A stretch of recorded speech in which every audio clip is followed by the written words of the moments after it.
ओम शांति। आज 17 अगस्त है।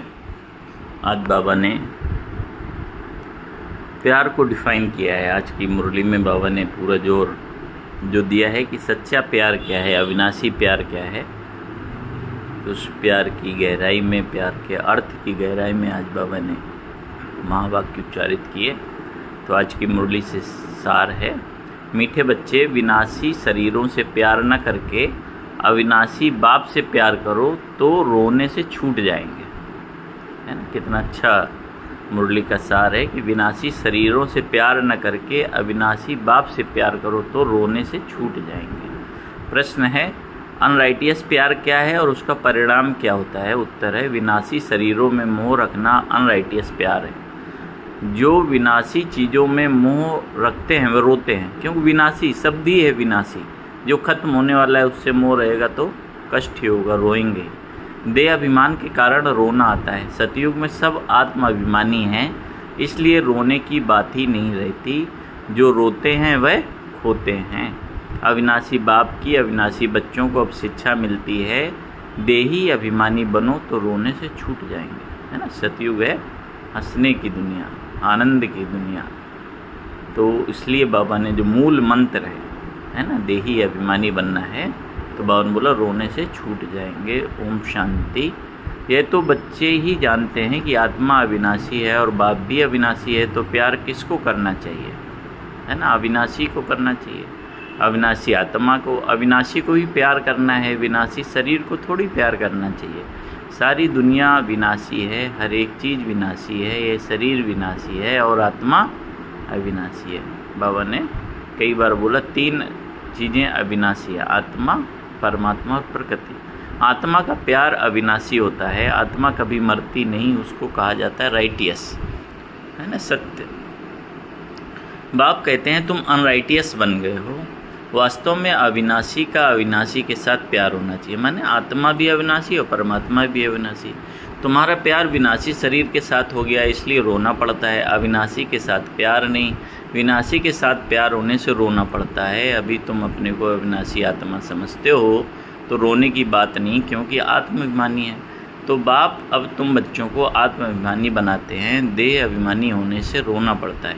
विनाशी शरीर पिछाड़ी रोते हैं, समझते भी है आत्मा मरती नहीं है। बाप कहते हैं अपने को आत्मा समझो, तुम अविनाशी बाप के बच्चे अविनाशी आत्मा हो, तुमको रोने की दरकार नहीं। आत्मा एक शरीर छोड़ जाए दूसरा पार्ट बजाती है, यह तो खेल है। तुम शरीर में ममत्व क्यों रखते हो? देह सहित देह के सब संबंधों से बुद्धि योग तोड़ो, अपने को अविनाशी आत्मा समझो। आत्मा कभी मरती नहीं। गायन भी है, जो रोया सो खोया। आत्माभिमानी बनने से ही लायक बन जाएंगे। तो बाप आकर देह अभिमानी से आत्माभिमानी बनाते हैं। कहते हैं तुम कैसे भूले हुए हो, माने क्या चीज़ की भूल हुई? अपने को शरीर समझने लगे। तो जन्म जन्मांतर तुमको रोना पड़ा है, अब फिर से तुमको आत्माभिमानी बनने की शिक्षा मिलती है। फिर तुम कभी रोएंगे ही नहीं। क्यों नहीं रोएंगे? क्योंकि आत्मा अविनाशी है। आत्मा से स्नेह होगा तो आत्मा अविनाशी है, शरीर से स्नेह है तो शरीर विनाशी है, तो रोना पड़ेगा। यह है रोने वाली दुनिया, वह है हंसने वाली दुनिया। कौन सी? सतयुग की। यह है दुख की दुनिया और वह है सुख की दुनिया। बाप बहुत अच्छी रीति से शिक्षा देते हैं। अविनाशी बाप की अविनाशी बच्चों को शिक्षा मिलती है। वह देह अभिमानी है तो देह को ही देख शिक्षा देते हैं, तो देह की याद आने से रोते हैं। देखते भी हैं शरीर खत्म हो गया है, फिर उनको याद करने से क्या फ़ायदा? मिट्टी को याद किया जाता है क्या? शरीर में भी, घर में भी कोई शरीर छोड़ता है तो क्या होता है? चाहे जितना भी स्नेह हो, उसको रखते हैं, उसकी मिट्टी को, है ना, गंध देने लगती है, बदबू आने लगती है, तुरंत बोलते हैं इसको जलाओ, शमशान ले जाओ। तो बाबा ने बोला अविनाशी चीज़ ने जाकर दूसरा शरीर लिया। ये तो बच्चे जानते हैं, जो अच्छा कर्म करता है उनको फिर शरीर भी अच्छा मिलता है, और कोई को खराब रोगी शरीर मिलता है, वह भी कर्मों अनुसार। ऐसा नहीं कि अच्छा कर्म किया तो ऊपर चले जाएंगे, नहीं, ऊपर तो कोई जा नहीं सकते। अच्छे कर्म किए हैं तो अच्छा कहलाएंगे, जन्म अच्छा मिलेगा। फिर तो नीचे तो उतरना ही है। तुम जानते हो हम चढ़ते कैसे हैं, है ना, हमारी चढ़ती कला कैसे होती है। भल अच्छे कर्मों से कोई महात्मा बनेगा, फिर भी कला तो कम होती जाएगी। बाप कहते हैं फिर भी ईश्वर को याद कर अच्छा कर्म करते हैं तो अल्पकाल क्षण भंगुर सुख देता हूँ। फिर भी सीढ़ी नीचे तो उतरना ही है। नाम करके अच्छा हो, यहाँ तो मनुष्य अच्छे बुरे कर्मों को भी नहीं जानते। रिद्धि सिद्धि वालों को कितना मान देते हैं, उन्हों के पिछाड़ी मनुष्य जैसे हैरान होते हैं। तो ये है सारा अज्ञान, है ना। जो मैंने रिद्धि सिद्ध वाले हैं, कोई चमत्कार करेंगे तो उनके पीछे कैसी भीड़ लग जाती है ना। तो लेकिन बाबा ने कहा यह कुछ जानते ही नहीं सत्कर्म क्या है, किसका सम्मान होना चाहिए, किसका नाम होना चाहिए, है ना। तो बाबा बोले रिद्धि सिद्धि वालों को मान देते हैं तो ये अज्ञान है। समझो कोई इनडायरेक्ट दान करते हैं, जैसे धर्मशाला हॉस्पिटल बनाते हैं तो दूसरे जन्म में उसका एवजा ज़रूर मिलता है। बाप को याद करते हैं, भल गालियाँ भी देते हैं तो भी मुख से भगवान का नाम कहते हैं। बाकी अनजान होने के कारण जानते कुछ नहीं। भगवान को याद कर रुद्र पूजा करते हैं, रुद्र को भगवान समझते हैं, रुद्र यज्ञ रचते हैं, शिव व रुद्र की पूजा करते हैं। बाप कहते हैं मेरी पूजा करते हैं, परंतु बेसमझी से क्या क्या बनाते हैं, क्या क्या करते हैं। जितने मनुष्य उतने उन्हों के गुरु हैं। झाड़ में नए नए पत्ते टाल टालियाँ आदि निकलते हैं तो वह कितना शोभते हैं। सतुगुणी होने के कारण उनकी महिमा होती है। माने झाड़ में नए पत्ते, जैसे अभी भी क्या होता है, जो नई आत्माएं परम नाम से सीधे आ रही हैं वो क्या है, एकदम प्योर हैं, है ना। तो उनकी कुछ दिन महिमा निकलेगी, है ना, क्योंकि एकदम प्योर हैं। तो बावन बोले नए पत्ते निकलते हैं कितने अच्छे लगते हैं। सतोगुणी होने के कारण उनकी महिमा होती है। बाप कहते हैं ये दुनिया है ही विनाशी, चीज़ों को प्यार करने वाली। कोई कोई का बहुत प्यार होता है तो मोह में जैसे पागल बन जाते हैं। बड़े बड़े सेठ लोग मोहवश पागल हो जाते हैं। माताओं को ज्ञान न होने के कारण विनाशी शरीर पिछाड़ी विधवा बन कितना रोती याद करती रहती है। अभी तुम अपने को आत्मा समझ दूसरे को भी आत्मा देखते हो तो जरा भी दुख नहीं होता, है ना। अभ्यास, जितना अभ्यास पक्का होता जाता है तो कोई भी शरीर छोड़े दुख नहीं होगा, है ना, क्योंकि आत्मा तो अविनाशी है। पढ़ाई को सोर्स ऑफ इनकम कहा जाता है। पढ़ाई में एम ऑब्जेक्ट भी होती है, परंतु वह है एक जन्म के लिए। दुनिया की पढ़ाई की कमाई एक जन्म के लिए और बाबा की 21 जन्मों के लिए। गवर्नमेंट से पगार मिलता है, पढ़कर धंधा धोरी करते हैं तब पैसे आदि मिलते हैं। यहाँ तो फिर बात ही नहीं है। कौन सी नई बात है कि तुम अविनाशी ज्ञान रत्नों से झोली कैसे भरते हो। आत्मा समझती है कि बाबा हमको अविनाशी ज्ञान खजाना देते हैं। भगवान पढ़ाते हैं तो ज़रूर भगवान भगवती ही बनाएंगे, परंतु वास्तव में इन लक्ष्मी नारायण को भगवान भगवती समझना रांग है। अभी तुम बच्चे जानते हो, ओहो जब हम देह अभिमानी हो जाते हैं तो सारी बुद्धि कितनी डिग्रेड हो जाती है, जैसे जानवर बुद्धि बन जाते हैं। जानवरों की सेवा भी बहुत अच्छी होती है, मनुष्यों की तो कुछ भी नहीं। रेस के घोड़ों आदि की कितनी संभाल होती है ना। रेस के घोड़े जिन पर लॉटरी लगती है उनको कितना अच्छे से संभाला जाता है। यहाँ के मनुष्यों की देखो क्या हालत है। कुत्ते को कितना प्यार से संभालते हैं, चाटते रहते हैं, साथ में सुलाते भी हैं। देखो दुनिया का क्या हाल हो गया है। वहाँ सतयुग में यह धंधा होता नहीं। आज मनुष्य से ज़्यादा पशुओं की केयर करते हैं। ये तो मुरली कितने पहले की साकार मुरली है उस समय। अभी तो देखो घर घर में जिसको देखो इतना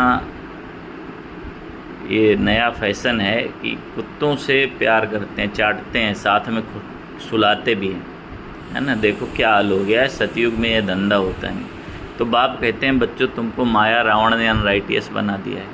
अनराइटियस राज्य है ना, मनुष्य अनराइटियस तो दुनिया भी अनराइटियस हो जाती है। कुछ कर नहीं सकते क्योंकि रावण राज्य है, उल्टा हो नहीं है। राइटियस और अनराइटियस दुनिया में देखो कितना फ़र्क है। कलयुग की हालत देखो क्या है। मैं स्वर्ग स्थापन कर रहा हूँ तो माया भी अपना स्वर्ग दिखाती है, टेम्पटेशन देती है। आर्टिफिशियल धन कितना है, समझते हैं हम यहाँ ही स्वर्ग में बैठे हैं। स्वर्ग में थोड़ी इतने 100 मंजिल के मकान होते हैं, कैसे कैसे मकान सजाते हैं। वहाँ तो डबल स्टोरी के भी मकान नहीं होते। क्यों नहीं होते? क्योंकि अथाह ज़मीन है। यहाँ ज़मीन कम है, ज़मीन की बचत के लिए उसी ज़मीन पे एक के ऊपर एक मकान बना देते हैं। बावन बोला मनुष्य तो बहुत थोड़े होते हैं, इतनी ज़मीन तुम क्या करेंगे। यहाँ ज़मीन के पिछाड़ी कितना लड़ते झगड़ते हैं, वहाँ सारी ज़मीन तुम्हारी रहती है। बाबा बोलते धरती आसमान ज़मीन सब तुम्हारा होगा। कितना रात दिन का फ़र्क है। वह लौकिक बाप और यह है पारलौकिक बाप। पारलौकिक बाप बच्चों को क्या नहीं देते हैं। आधा कल्प तुम भक्ति करते हो, बाप साफ कहते हैं इनसे मुक्ति नहीं मिलती है। अर्थात मेरे से नहीं मिलते, तुम मुक्ति धाम में मेरे से मिलते हो। मैं भी मुक्ति धाम में रहता हूँ, तुम भी मुक्ति धाम में रहते हो, फिर वहाँ से तुम स्वर्ग में आ जाते हो, है ना। बाबा से कहाँ मिलेंगे? परम धाम में, बाबा का घर है ना। वहाँ स्वर्ग में मैं नहीं होता हूँ। ये भी ड्रामा है, ये हूबहू ऐसे रिपीट होगा, फिर यह ज्ञान भूल जाएगा। मन प्रारब्ध मिल जाती है सतयुग में, फिर यह ज्ञान भूल जाता है, प्रायलोप हो जाएगा। जब तक संगम युग नहीं आया है तब तक गीता का ज्ञान हो कैसे सकता है? बाकी जो भी शास्त्र हैं वह सब हैं भक्ति मार्ग के शास्त्र। अब तुम नॉलेज सुन रहे हो, मैं बीज रूप ज्ञान का सागर हूँ, तुमको कुछ भी करने नहीं देता, पाँव भी पढ़ने नहीं देता, है ना। पाँव किसका पढ़ेंगे? शिव बाबा के तो पाँव है नहीं, ये तो ब्रह्मा के पाँव पढ़ना हो जाएगा। मैं तो तुम्हारा गुलाम हूँ। कितना निष्कामी, निस्वार्थ, निरहंकारी, है ना। देखो हमें कोई कह दे तुम गुलाम हो तो कितना बुरा लगेगा, लेकिन बाबा अपने आप कह रहे हैं मैं तो तुम्हारा गुलाम हूँ। उनको कहते हैं निराकारी, निरहंकारी। सो भी वह जब एक्ट में आए तब निरहंकारी कहा जाए। बाप तुमको अथाह ज्ञान देते हैं, यह है अविनाशी ज्ञान रत्नों का ध्यान। फिर जो जितना लेवे, भगवान तो भंडारा भरपूर कर रहा है, जो जितना लेवे। बाबा ने कहा अविनाशी ज्ञान रत्न लेकर फिर औरों को दान करते जाओ। इन रत्नों के लिए ही कहा जाता है कि एक एक रत्न लाखों का है। कदम कदम पर पदम देने वाला तो एक ही बाप है। सर्विस पर बड़ा अटेंशन चाहिए। तुम्हारा कदम है याद की यात्रा का, उनसे तुम अमर राजा बन जाते हो। वहाँ मरने आदि का फिक्र होता नहीं, एक शरीर छोड़ा दूसरा लिया। मोहजित राजा की भी कथा सुनी होगी, ये तो बाप बैठ समझाते हैं। अब बाप तुमको ऐसा बनाते हैं, ये अभी की बातें। ये मोहजित राजा की कहानी कब की है? अभी बाबा हमको इतना मोहजित बना देते हैं, है ना, कि किसी भी शरीर में, किसी भी संबंध में मोह नहीं रहता, क्योंकि समझ मिल जाती है। विनाशी और अविनाशी का फ़र्क पता चल जाता है। देखो रक्षाबंधन आने वाला है, इसलिए बाबा अब अगली लाइन में बताते हैं कि रक्षाबंधन का पर्व भी मनाते हैं। ये कब की निशानी है? कब भगवान ने कहा कि पवित्र बनो। ये मनुष्यों को क्या पता कि नई दुनिया कब और पुरानी दुनिया कब होती है, यह भी किसको पता नहीं। इतना कहते हैं कि अभी कलयुग है, सतयुग था अभी नहीं है। पुनर्जन्म को भी मानते हैं और 84 लाख कह देते हैं, तो ज़रूर पुनर्जन्म हुआ ना। निराकार बाप को सब याद करते हैं, वह है आत्माओं का बाप, वही आकर समझाते हैं। देहधारी बापू तो बहुत हैं, जानवर भी अपने बच्चों के बापू होते हैं। उनके लिए तो ऐसा नहीं कहेंगे कि जानवरों का बाप। सतयुग में कोई कुछ किचड़ पट्टी होती नहीं, जैसा मनुष्य वैसा फर्नीचर होता है। वहाँ पक्षी आदि फर्स्ट क्लास खूबसूरत होते हैं, सब अच्छी अच्छी चीज़ें होती हैं। वहाँ फल कितना स्वादिष्ट बड़े होते हैं, फिर वह सब कहाँ चला जाता है? स्वीट से निकल कड़वाहट आ जाती है। बाबा ने बोला जैसी दुनिया, जैसा मनुष्य वैसा फर्नीचर। जब आत्मा सतो प्रधान है तो सारी चीज़ें सतो प्रधान हैं। बाबा ने बोला थर्ड क्लास बनते हैं तो चीज़ें भी थर्ड क्लास बन जाती हैं। सतयुग है फर्स्ट क्लास तो सब चीज़ें फर्स्ट क्लास मिलती हैं। कलयुग में है थर्ड क्लास, सब चीज़ें सतो रजो तमो से पास होती हैं। यहाँ तो कोई मज़ा नहीं है। आत्मा भी तमो प्रधान तो शरीर भी तमो प्रधान। अभी तुम बच्चों को ज्ञान है कि कहाँ वह कहाँ यह, रात दिन का फ़र्क है। बाप तुमको कितना ऊंच बनाते हैं, जितना याद करेंगे हेल्थ वेल्थ दोनों मिल जाएंगे। बाकी क्या चाहिए? दोनों चीज़ों में से एक भी नहीं होगी तो हैप्पीनेस नहीं होगी। समझो हेल्थ है वेल्थ नहीं तो क्या काम के, है ना। और सतयुग में क्या होगा? हेल्थ वेल्थ हैप्पीनेस सब मिल जाएगी। अभी मान लो एक चीज़ है, हेल्थ है, माने शरीर अच्छा है लेकिन पैसा नहीं, तो बावन बोलो वो भी काम का नहीं है। पैसा है शरीर अच्छा नहीं तो वो भी काम का नहीं। इसलिए बाबा ने कहा कि दोनों में से एक चीज़ नहीं होगी तो हैप्पीनेस नहीं होगी। समझो हेल्थ है वेल्थ नहीं तो क्या काम के। गाते भी हैं पैसा है तो लाड़काना घूम कर आओ। बच्चे समझते हैं भारत सोने की चिड़िया था, अभी सोना कहाँ गया? सोना चांदी तांबा गया, अभी तो क्या है? भवन बोला कागज़ ही कागज़ है ना। हमारी जो पहले जो मुद्रा चलती थी, पहले सोने की चांदी की चलती थी, अभी तो भवन बोला कागज़ है। कागज़ पानी में बह जाए तो पैसे कहाँ से मिलें? सोना तो बहुत भारी होता है, वह वहाँ ही पड़ा रहता है। आग भी सोने को जला ना सके। तो यहाँ सब दुख की बातें हैं, वहाँ ये सब दुख की बातें होती नहीं। यहाँ इस समय अपार दुख है, बाप आते ही हैं जब अपार दुख है ना। दुख में सिमरन सब करें, कल फिर अपार सुख होगा। बाप तो कल्प कल्प आकर पढ़ाते हैं, ये कोई नई बात नहीं है। खुशी में रहना चाहिए, खुशी ही खुशी, यह अंत की बात है। माने अंत, सृष्टि का अंत, इस समय भगवान हमको मिला है तो खुशी ही खुशी रहनी चाहिए। अतीन्द्रिय सुख गोप गोपियों से पूछो, है ना। किसका गायन है? अतीन्द्रिय सुख पूछना है तो गोप गोपियों से पूछो, पिछाड़ी में तुम बहुत अच्छी रीत समझ जाते हो। रियल शांति किसे कहा जाता है ये बाप ही बतलाते हैं। तुम बाप से शांति का वर्षा लेते हो, उनको सब याद करते हैं। बाप शांति का सागर है। बाप समझाते हैं मेरे पास आ कौन सकते हैं। फलाना फलाना धर्म फलाने समय पर आते हैं, स्वर्ग में तो आ ना सकें।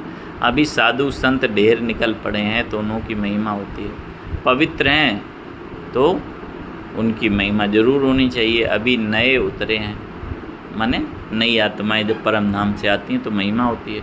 पुरानों की तो इतनी महिमा हो ना सके, वही तो सुख भोग तमो प्रदान में चले गए हैं। कितने ढेर गुरु किस्म किस्म के निकलते जाते हैं, इस बेहद के झाड़ को कोई जानते नहीं। बाप समझाते हैं कि भक्ति की सामग्री इतनी है जितना झाड़ फैला होता है। ज्ञान बीज कितना थोड़ा है ना। पेड़ में भी बीज कहाँ दिखता है, तो ऐसे ज्ञान भी कितना थोड़ा है। भक्ति को आधा कल्प लगता है, यह ज्ञान तो सिर्फ इस एक अंतिम जन्म के लिए। भक्ति चलती है कितनी 2500 साल, और ज्ञान का समय केवल 100 वर्ष संगम का। तो अंतिम जन्म के लिए ज्ञान को प्राप्त कर तुम आधा कल्प के लिए मालिक बन जाते हो। भक्ति बंद हो जाती है, दिन हो जाता है। अभी तुम सदा काल के लिए हर्षित बनते हो। इसको कहा जाता है ईश्वर की अविनाशी लॉटरी। उसके लिए पुरुषार्थ करना पड़ता है। ईश्वरीय लॉटरी और आसुरी लॉटरी में कितना फ़र्क होता है ना। ईश्वरीय लॉटरी और आसुरी लॉटरी, लॉटरी भी आसुरी कहना भी, लॉटरी तो है ही नहीं, वो जो दुख देने वाली चीज़ है ना। तो भवनुकारा कितना फ़र्क है ना। भगवान की बनाई दुनिया और आसुरी दुनिया में कितना फ़र्क है। अच्छा, मीठे मीठे शिकलदे बच्चों प्रति माता पिता बाप दादा का याद प्यार और गुड मॉर्निंग। रूहानी बाप की रूहानी बच्चों को नमस्ते। हम रूहानी बच्चों की रूहानी बाप दादा को याद प्यार गुड मॉर्निंग। नमस्ते बाबा, नमस्ते, शुक्रिया बाबा, शुक्रिया। धारणा के लिए मुख्य सार है, तुम्हारे याद के हर कदमों में पदम है, इससे ही अमर पद प्राप्त करना है। अविनाशी ज्ञान रत्न जो बाप से मिलते हैं उनका दान करना है ना। मुरली में आज बाबा ने रत्न, है ना, अविनाशी रत्न, इसका महत्व बताया। दूसरा है आत्माभिमानी बन अपार खुशी का अनुभव करना है। शरीरों से मोह निकाल सदा हर्षित रहना है। मोह जीत बनना है ना। मोह जीत की कहानी अभी की ही है। आज की मुरली से वरदान है, हर घड़ी को अंतिम घड़ी समझ, सदा रूहानी मौज में रहने वाली विशेष आत्मा भव। फिर से सुनेंगे, हर घड़ी को अंतिम घड़ी समझ, सदा रूहानी मौज में रहने वाली विशेष आत्मा भव। संगम युग रूहानी मौजों में रहने का युग है, इसलिए हर घड़ी रूहानी मौज का अनुभव करते रहो। कभी किसी भी परिस्थिति या परीक्षा में मूंझना नहीं, क्योंकि यह समय अकाले मृत्यु का है। थोड़ा समय भी अगर मौज के बजाय मूंझ गए और उसी समय अंतिम घड़ी आ जाए तो अंतमति सुगति क्या होगी, है ना। तो इसलिए हर घड़ी मौज, है ना, कि कोई भी घड़ी है हम बाबा की याद में अंतर्मुखी होके ज्ञान रत्नों का चिंतन करते हुए शरीर छोड़ें। इसलिए बाबा ने बोला कि मान लो मूंझे हुए और उसी समय अकाले मृत्यु आ गई तो अंतमति सुगति क्या होगी। इसलिए एवर रेडी का पाठ पढ़ाया जाता है ना। एक सेकंड भी धोखा देने वाला हो सकता है, इसलिए स्वयं को विशेष आत्मा समझकर हर संकल्प बोल और कर्म करो और सदा रूहानी मौज में रहो। माने हर घड़ी, है ना, हमारी स्थिति श्रेष्ठ हो। स्लोगन है, अचल बनना है तो व्यर्थ और अशुभ को समाप्त करो। अचल बनना है तो क्या करना पड़ेगा? व्यर्थ और अशुभ को समाप्त करो। तो आज प्यारे बाबा ने हम बच्चों को अशरीरी बनने का, आत्माभिमानी बनने का पाठ पक्का कराया। बाबा ने बताया कि रोने का कारण ही देह अभिमान है। शरीरों में, विनाशी चीज़ों में बुद्धि फंसी हुई है। बाबा ने आज स्मृति दिलाया कि सेठ है ना, धन में बुद्धि फंसी हुई रहती है ना। स्थूल वस्तुओं में हमारी बुद्धि फंसी हुई रहती है। तो इसलिए हर चीज़ से, हर विनाशी चीज़ें, एक गीत है, जो ये आंखें देखती हैं सब है मिटने वाला, चलना है निज वतन जहाँ के हमें रहने वाले हैं। तो ऐसी स्थिति का अभ्यास करना है कि ये आँखों से जो भी दिखाई देता है सब नश्वर है, सब विनाशी है। अविनाशी आत्मा का अविनाशी आत्मा से प्रेम हो, इस चीज़ का अभ्यास करना है। और आज बाबा ने नज़ारे भी दिखाए नई दुनिया के, कैसी मुद्राएं होंगी, कैसे पक्षी होंगे, कैसा प्रकृति होगी। तो ऐसी सुख भरी दुनिया में चलने के लिए बाबा पाठ पक्का करा रहे हैं। अविनाशी ज्ञान रत्नों से झोली भर रहे हैं। तो इन रत्नों का महत्व समझकर पूरा दिन इन्हीं ज्ञान रत्नों का चिंतन रहे आत्मा में, ऐसा अभ्यास करना है। 1 मिनट के लिए मीठे प्यारे बाबा को अपने सम्मुख महसूस करें और महसूस करें उनका वरदानी हाथ, वरदानी दृष्टि मुझ आत्मा पर पड़ रही है। मेरा कल्प कल्प का भाग्य संवर रहा है। मैं पद्मा पदम भाग्यशाली आत्मा हूँ। ऐसे बाबा को दिल से धन्यवाद करते हुए, बाबा का दिल से शुक्रिया करते हुए बहुत ही प्यार से आज मुरली का चिंतन करेंगे और ईश्वरी लॉटरी से अपने जीवन को और आने वाले जन्मों को सफल बनाएंगे। ओम शांति, ओम शांति, ओम शांति।